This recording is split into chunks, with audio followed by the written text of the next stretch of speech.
Ladies and gentlemen, boys and girls, welcome to post-match not quite live, post-match plus 12 hours. It is Thursday, Thursday, September 21st, most parts of the world except Hawaii.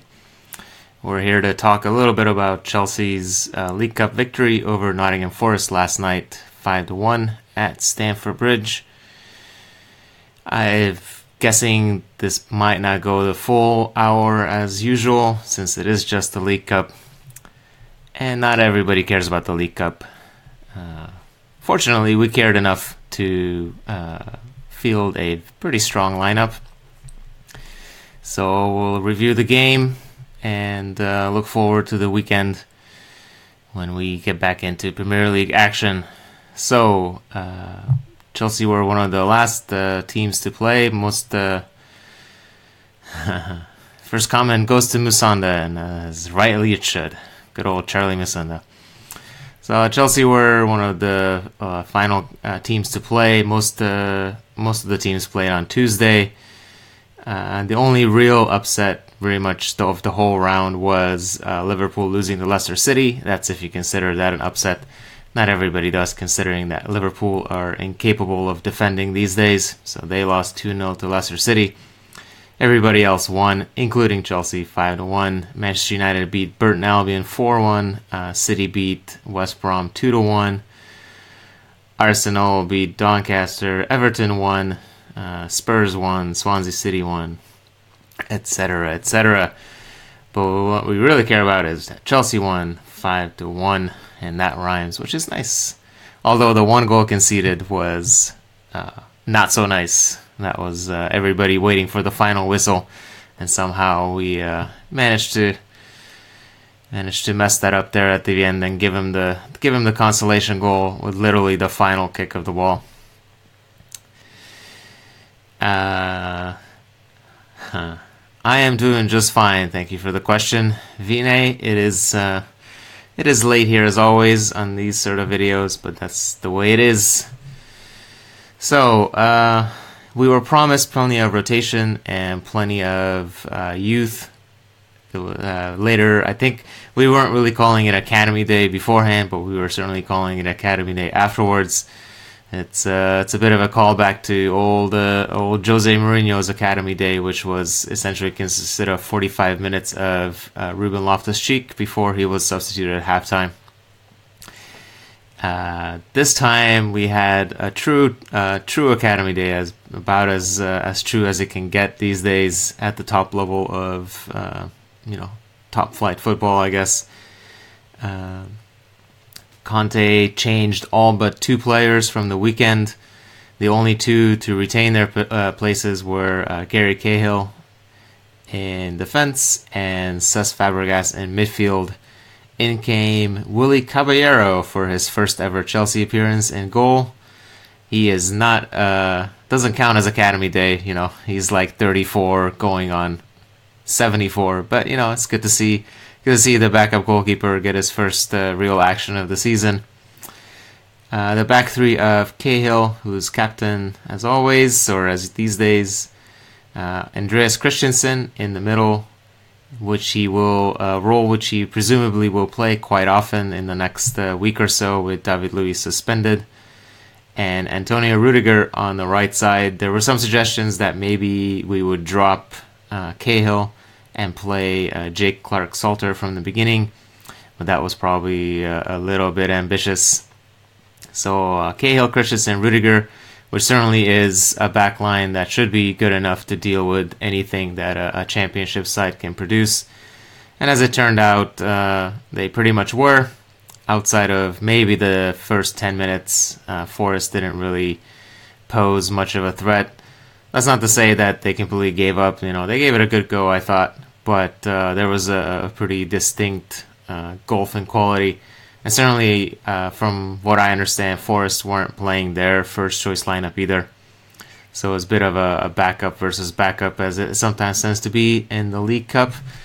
But that's possibly sometimes why we like it. It gets a bit more action in the. Thanks, George. I could talk slower, possibly.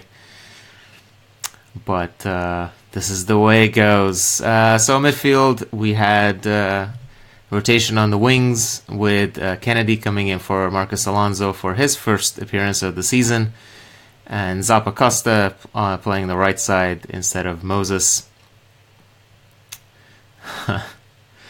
Chris says that Forrest missed Des Walker and Stuart Pearce and Ian Wone. Yeah, those were, long time ago. Barely, I don't think I was even 10 years old at that time. So, that's going back a ways. Midfield two of Fabregas and Bakayoko, and then a front three of Eden Hazard making his first long-awaited finally a start after 3 substitute appearances. Batshuayi getting the start as usual in the cup game, and Charlie Musonda finally, he as well making his first ever start for the club. 5 years in the making. It's easy to forget that Charlie Musonda and 2 of his brothers both arrived the same summer as Eden Hazard and Cesar Azpilicueta, and a lot of the new mainstays of the squad. So Musonda, it's been here for a while. This has been a long time coming, and fortunately, it was just about as it went about as well as we could have hoped, with certainly plenty of running and endeavor from Musonda and a debut goal, which if you haven't seen, the goal itself really wasn't anything all that great. Probably the goalkeeper really should have saved it, but the celebration was well worth the effort, the goal, well worth a few, and by a few I mean a lot of replays. Some of us possibly even had a little tear in our eyes, and I've re-listened to the commentary on television a couple times either, and I'm pretty sure whoever was doing the Chelsea game also had his voice cracked there a little bit. He was very much into the emotion of the moment, just as old Charlie was, just as the rest of the stadium was, and just as just about anybody in front of the television sets or their computers or their illegal streams. Not pointing any fingers, but it certainly is, as far as 3-0 goals go.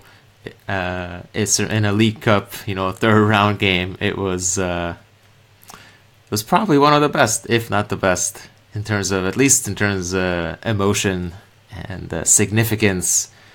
We kind of expected Charlie to start against Karabag, and that didn't happen. He wasn't even on the bench, and everybody was losing their minds. But turns out we're all just waiting for this one moment. So I could go through the Forest lineup, but I couldn't possibly know any of these players except for Michael Mancien, who, as we might remember, is a former Chelsea trainee. He was their captain today. I don't know if he's their regular captain, but they played a bit of a 3-5-2-ish formation, I guess. The only other familiar name, at least to me, was Eric Lehigh on the right wing, who is or was a U.S. international, used to play for Villa. He has not improved in recent years, from what I remember. There's another Chelsea trainee who's currently on Forest, recently signed, called Liam Bridcut, but he was not in the matchday squad today. There's a pretty decent video on Chelsea Twitter that they posted just before kickoff about them interviewing Mancien and Bridcut, because they used to play in the same youth team. So they're showing them like old clips of them, with terrible haircuts and embarrassing footage. Which obviously I can't show, but go check out Chelsea Twitter from before the game, and it's pretty good. So first 10 minutes, kind of even. It's the first 10 minutes is usually when the minnows can grab an early goal and then hope for the best the rest of the time. That didn't quite happen for Forest. Chelsea took their time a little bit. About 14-15 minutes in, we had a cross from the right side, from the Azpilicueta position. The Azpilicueta cross came in There was no Morata to head it in this time, and the cross didn't come from Azpilicueta, it came from Rudiger. But instead there was Kennedy on the far post to... it's a really nice finish, actually. It's very easy to hit those... he went for the first time finish, and it's very easy to hit those balls high and wide and wild. It was just a nice controlled near post finish from Kennedy. I'm still not completely sold on Kennedy being a left wing back, and I'm not sure how or why or when somebody decided that this is where he's going to play from now on. But Conte is now the third or fourth manager, if you count Mazzari at Watford, who tried him there one game. Either a third or fourth manager now to play Kennedy as a left back or a left wing back. So I guess that's what's going to happen with Kennedy in Europe. Even though he was, like an attacking winger, usually on the right side, sometimes even a forward back in Brazil when we signed him. But it is what it is. Not saying, players change position all the time. After all, our right wing back is a former winger in Moses. And, sometimes the players do this when they're younger. Like John Terry came through as a midfielder before switching to defense. I still remember both Azpilicueta and Bosingwa started life as an attacking midfielder. So, positions change, but it's just still, I don't know why we insist on Kennedy being the left wing back, but he is pretty much our only option there at the moment, especially with Pedro injured and Azpilicueta needing some rest. Kennedy needs to fix his his at. I think somebody got cut off. After seeing what Rudiger did last night, I think it's a waste to keep him on the bench from now on, says Neo Saki. Yeah, certainly Rudiger, possibly of all of our summer signings. I know Morata scored several goals, and Bakayoko is impressed in the time that he's been on the pitch. But Rudiger, basically after the first game, has slotted in as if he's been here for forever. And obviously he's had experience playing a back three with both Roma and the German national team. But Rudiger certainly fits in like a glove, especially on the left side in the Cahill position. But he did pretty good on the right side yesterday as well. So it's nice to have, and I'm assuming he's going to play a fair amount this year. I would prefer him over Cahill. I know that's a big. Could probably fill hours and hours of Facebook Live with a Rudiger versus Cahill team Rudiger versus team Cahill thing. But I'm just gonna say that I prefer Rudiger just because he adds comfort on the ball, not just off the ball. Cahill is a solid defender. There's little doubting about that, and he's a decent enough passer.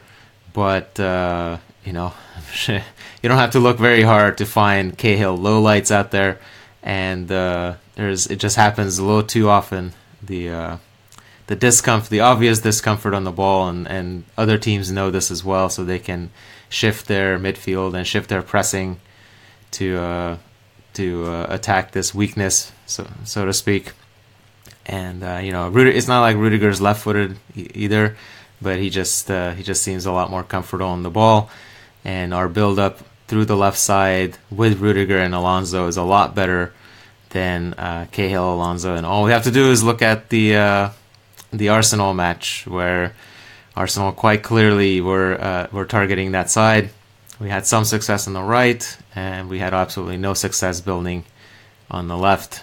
And a lot of that, unfortunately, is down to Cahill and his more limited range, I guess.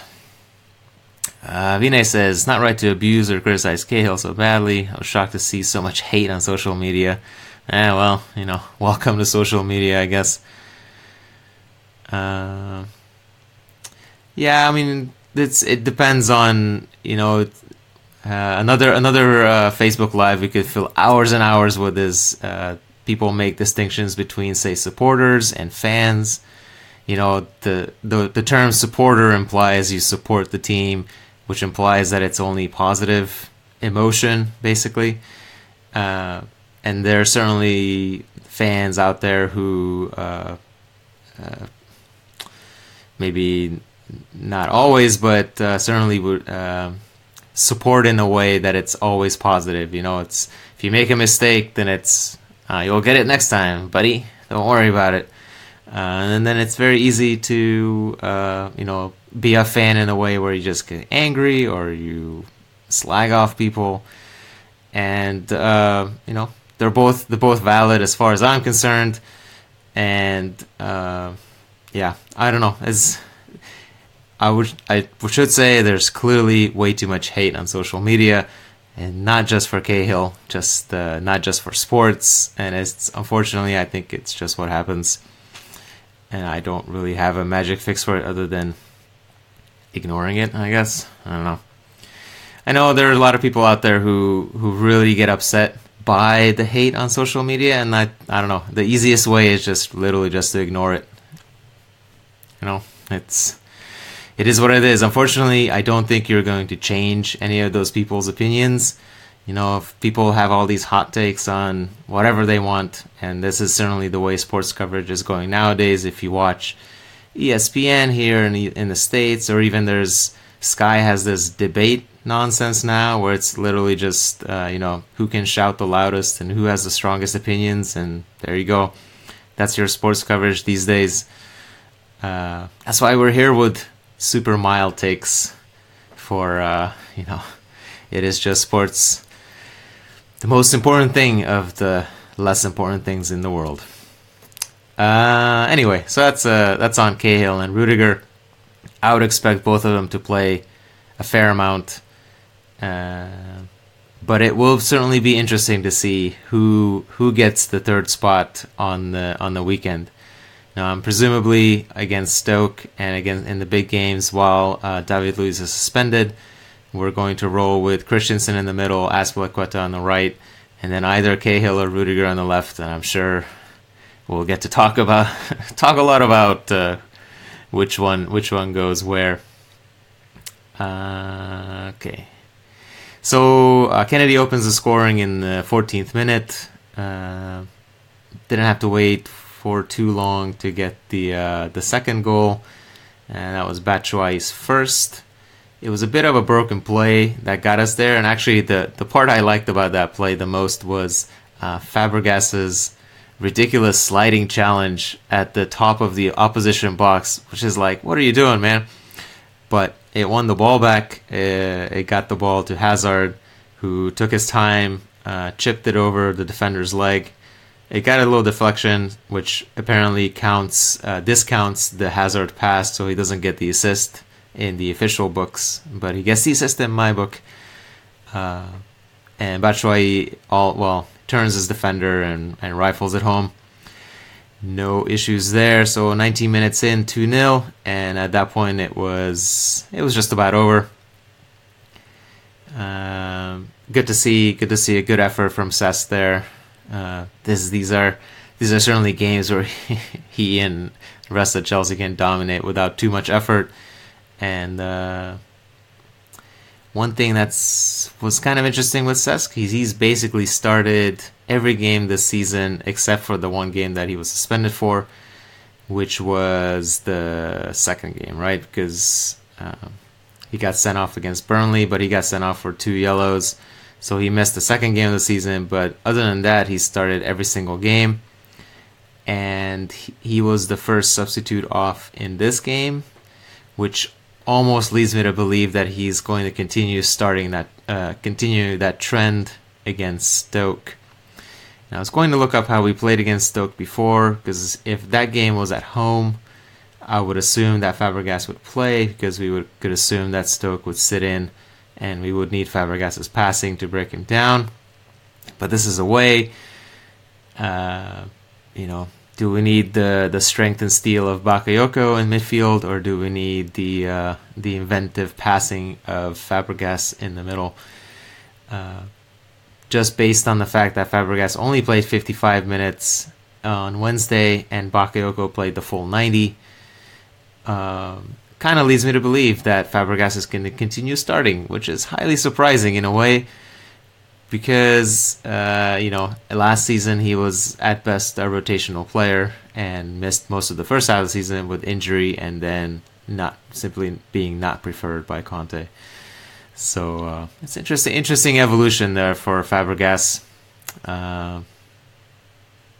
That's assuming we stay with a 3-4-3. Maybe we'll switch to a 3-5-2 since we're away. And the last 2 away games, we started in the 3-5-2. So maybe we'll roll with a 3-man midfield on Saturday. So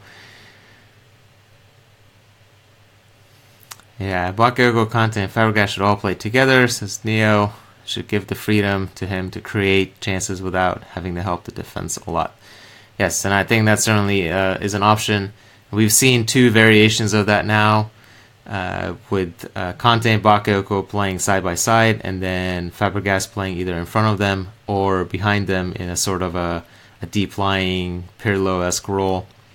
And that Pirlo role worked out fairly well against Arsenal. We didn't end up scoring, but Fabregas got more time on the ball than when he played ahead of that line. So something to consider, I suppose, in some of these upcoming games is playing at the 3-man central midfield, which has brought us success already this season. So maybe that's our new tactical strength or innovation, since the more we play the 3-4-3, the more other teams are going to figure us out. Arsenal certainly showed that they know what's going to happen with a lot of the passing movements, a lot of the typical Chelsea build-up play and all that we've been doing for almost a year now. All you have to do is watch a little video and train that into your players. So maybe that's Fabregas' future there.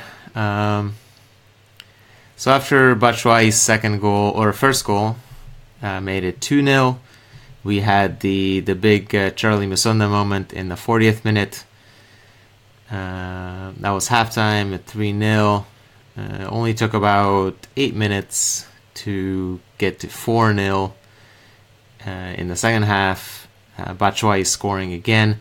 This one, again, given to him on a platter by Eden Hazard, who passed up his own super easy shot to give Batshuayi the tap-in.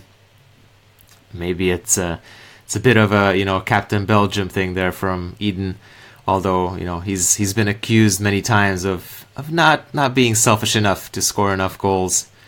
But it's nice to see Hazard with the simple little layoff there to Miji to get his second goal.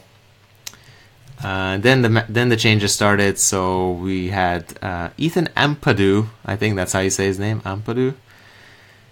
6 days past his 17th birthday, making his Chelsea debut just a couple months after signing with Chelsea from flashy Exeter City. Ampadu becomes one of the youngest players to ever play for Chelsea at this point, with just 6 days past his 17th birthday. He just signed his first professional contract, which you're only allowed to do once you turn 17. They said it was his 9th youngest.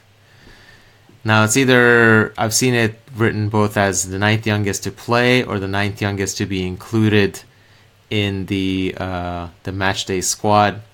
Either way, he is pretty young. Is Ampadu part of the Chelsea Premier League squad?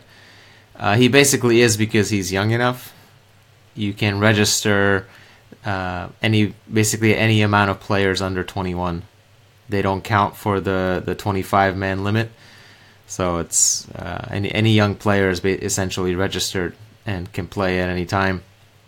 So yes, he could conceivably play in the Premier League as well. I don't particularly expect him to do, unless there are multiple injuries in front of him. At best right now he's 5th choice midfielder, and I guess we'll see how Drinkwater does with his recovery, because he is a Chelsea player. We can forget about Drinkwater since he's been injured ever since he's arrived. But yeah, Ampadu, very impressive hair. Not so impressive with his first action, which was a pretty reckless challenge. Kind of had shades of the whole David Luiz challenge that he just got sent off in the last game. And I was kind of fearing for Ampadu there for a minute. But he didn't even get a yellow card for it, so maybe I was overreacting on a personal level. But after that loose touch, the kid was pretty cool, calm, and collected. Had one really nice pass over the top for Hazard towards the end. It didn't result in a goal, but the whole stadium reacted, and certainly watching on TV, it was cool. Not often we see 17-year-olds playing for Chelsea. So Conte had a couple words of praise for him, but that's the usual Conte praise. Don't get ahead of yourself. Work hard. Always improve, etc., etc. But a name to remember: Ethan Ampadu, Welsh, soon to be international. I guess he was called up to the Welsh national team last time out. So can't be bad at all. The other two changes were Jake Clark-Salter. This was actually his second Chelsea appearance. He made his Chelsea debut back at the end of the 15-16 season under Hiddink. He played like a quarter of an hour, I think, in the second to last game. He came on as a substitute. He got about 20 minutes here. Came on for Christensen. When Christensen went off, Gary Cahill played the middle of the back three with Clark-Salter on the left and Rudiger on the right. I don't really expect to see that configuration too often, but there's your trivia. And then we had another debut with a quarter of an hour to go, and Dujon Sterling came on for Zappacosta. Sterling played right wing back as he often does for the youth team.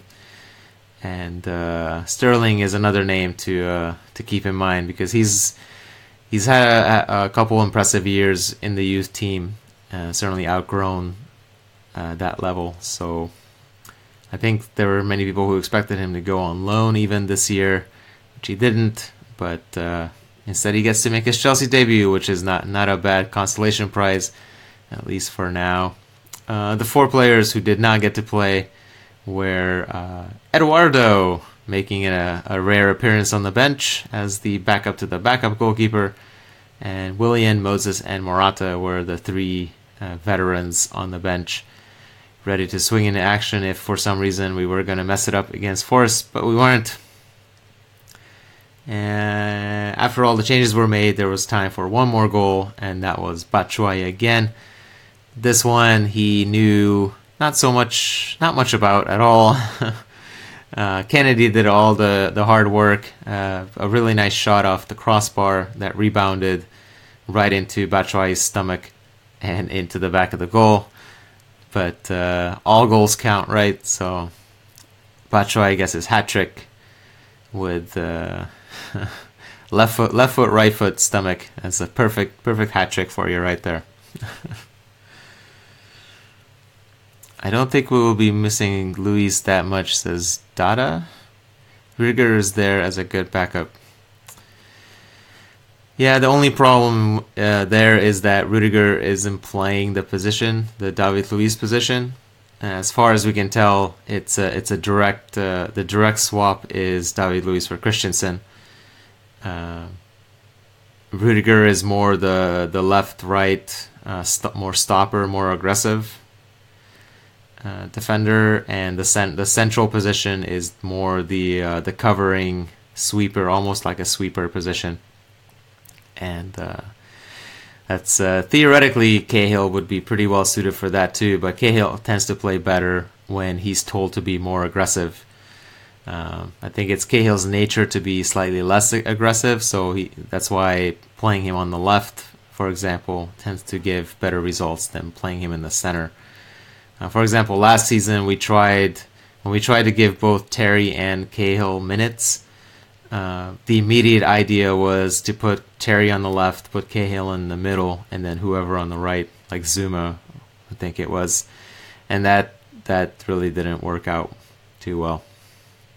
So I think it was in one of the League Cup games. So yeah, Rudiger has immense pace. Surprising that his recovery went so well. Yeah, one thing, I've tried to look this up before, and I've yet to see anybody talk about this too much. But Rudiger's recovery from an ACL injury last summer is bordering on miraculous. There's got to be some detail there that we're missing. But we were going to sign him in 2016, and then he hurt his knee, and it was certainly an ACL, and he had surgery, and he was back in like 4 months. That's let's say 6 months if you want to stay conservative. But I mean, that's like ultimate best case recovery, or there's something lost in translation with the reporting, or who knows what. But nobody's saying anything. But yeah, it's like the man's made out of titanium. He's like Wolverine, who's not made out of titanium, but close enough. Yeah, craziness. In fact, speaking of ACL injuries, there was a really good article in the New York Times by a journalist called Rory Smith, who spent 10 months following Gundogan at Manchester City as he recovered from his ACL injury. He made his return actually to the starting lineup yesterday as well, and picked up yet another injury. They're saying it's not a serious one, but man, that guy can't catch a break, that's for sure. But when he's fit, he's a really good player. So I guess that's why they're staying patient with him. So anyway, yeah, Rudiger's ACL recovery is fairly miraculous, but maybe it's like the badge of honor in the Chelsea defense, since Azpilicueta had a pretty big one when he was younger as well. And he's come back stronger and quicker and more productive. So, yeah. So that was 5-0 and with the Batshuayi hat-trick. And at that point, we were just waiting for the final whistle. And everybody shut off. And somebody called Deriqua scored for Nottingham Forest to make it 5-1. But, considering their vociferous away support, other than a couple not so nice songs that came through on television, they probably deserved to see their team score the consolation and go home happy. Repo says Conte and Bakayoko in the middle, Fabregas and Hazard behind Morata. What do you think? Yeah, I could see that working. I think we've seen Fabregas deployed in the front three before. We saw a fair amount towards the end of last season when Conte tried to fit both him and Matic in at the same time. And certainly we could go for something like that. I remember that, actually, the most distinctly I remember that against Crystal Palace at home, which unfortunately was a shock loss for us, 2-1. But, it was one of those weird days in football. So certainly that shouldn't discount that tactical option. And I think we've seen that a couple times this season as well. But with Morata, we certainly seem to be more inclined to play a more 3-5-2-ish look, or a 3-5-1-1 if you want to break it down, with Morata being the center forward, lone forward, Hazard just having a free role right behind him, and then right behind him basically seeing Fabregas distribute to those balls, or to those forwards. In the 3-4-3, if Fabregas plays on the right side or in the front line, then he's more on the right side. In the 3-5-2, he's more central in a number 10, which many people will tell you a true number 10 is a bit of a luxury in the modern game. But against weaker sides, I could see it work. Against stronger sides, we possibly go with the more with the other 3-5-2 look, with Fabregas behind the midfield line in the Pirlo role. Tammy Abraham declares international allegiance to Nigeria. Is it true? I am not sure if this happened in the last day or so. It could be true. I know they were considering, or they're trying to convince him to declare allegiance to Nigeria instead of England. I could see it happening. I'm not sure. I guess we'll have to go look that up. Which country Tammy is deciding to play for. So, with the 5-1 win, Chelsea advanced to the 4th round of the League Cup as expected, since Chelsea tend not to lose against lower league opposition. In the 4th round, which will be played the week of October 23, we have been drawn against Everton. We already beat Everton once this season, so hopefully that will turn out just the same. That will be played after we go to I forget, Watford, I guess, or we're at home to Watford, and then we go to Bournemouth afterwards.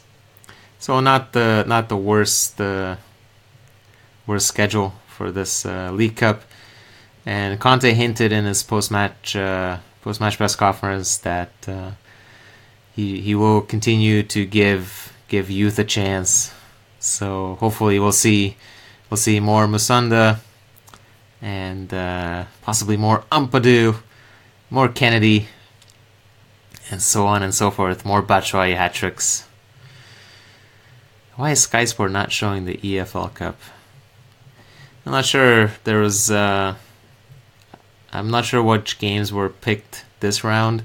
I would assume that Chelsea versus Everton will be picked for the next round. So hopefully Sky and all the other international affiliates, whatever, will be showing it. Otherwise, this game was not very available, at least through legal means. I think it was shown in Africa, most African nations who had Kwese Sport, or however you say it, and then it was shown on one of the beIN channels and the where you get the beIN Sports networks. But beIN has like every game, so that's not a surprise. But it was not on TV in the UK, it was not on TV in the US, and it was not on TV in India either, which is surprising. It was, however, streaming in the US through ESPN3, which was nice. But yeah, I think I don't know. This tends to happen with the League Cup. It's the lowest priority of all the competitions, really. So people, TV networks don't really pick it up unless there's a nice glamour tie or whatever. So hopefully Chelsea versus Everton will be a bit more available, so everybody can bask in the glory of Musonda and Ampadu. Oh, Ampadu.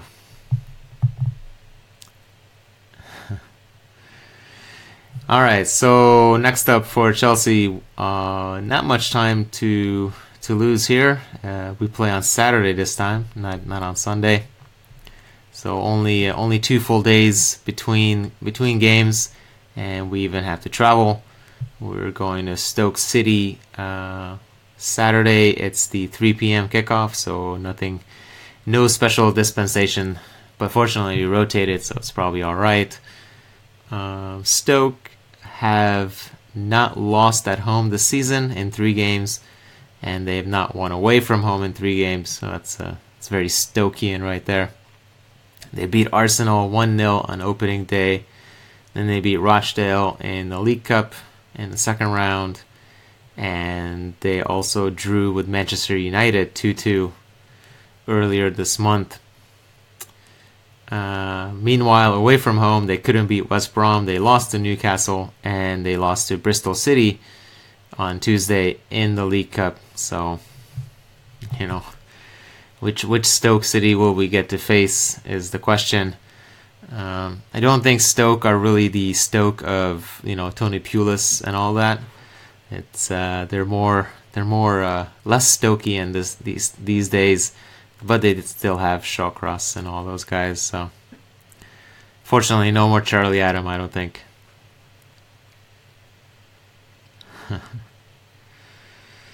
So that's next up for Chelsea, and then after that game, it's the all-important and scary-sounding Atletico Madrid game away, and the Manchester City game at home, and then it's international break. So it's this week coming up is going to be pretty intense and pretty scary, but then we get to relax for 2 weeks and get everybody healthy who might not be healthy.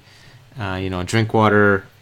Drinkwater has a calf problem, which he is expected to recover from after the international break. Pedro has some sort of ankle issue. It's unclear how significant that is at the moment. He obviously was never going to play yesterday, but there's no word yet. He was doing light training earlier this week, so it's not completely bad, but I'm sure we'll take it. Won't be risking putting him under too much risk. And turns out David Luiz broke his wrist and at halftime, just before halftime of the Arsenal game. He's obviously suspended for 2 games still after Wednesday's game, but he's only suspended in England or English competition, so he's going to miss Stoke City and Manchester City, but he should be available for the Atletico game, and it's expected that he will play despite the broken wrist. As far as when will this stream take place after the Atletico Madrid game is the question.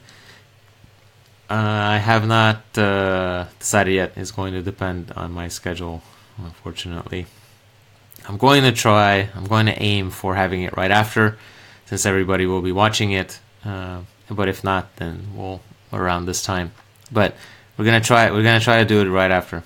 So that's the plan. But first, there will be Stoke City on Saturday, and as usual, we will talk to you then. So I think this should do it for our little League Cup wrap up here. Chelsea 5, Nottingham Forest 1. Batshuayi's hat trick, which makes him just about the leading scorer of the club. Musonda getting his big goal, his big debut. Everybody get on the hype train while you still can, because that train is leaving station soon, and then no more. Get on early, Charlie Musonda. And Kennedy also got a goal, so hooray for Kennedy. And Chelsea will be playing against Everton, or we're drawn against Everton in the 4th round. But that's only in October. So yeah. And if you watched any part of this, or watched the good part of it, thanks for watching. Thanks for the questions, as usual. And we'll talk to you after the Stoke City game on Saturday.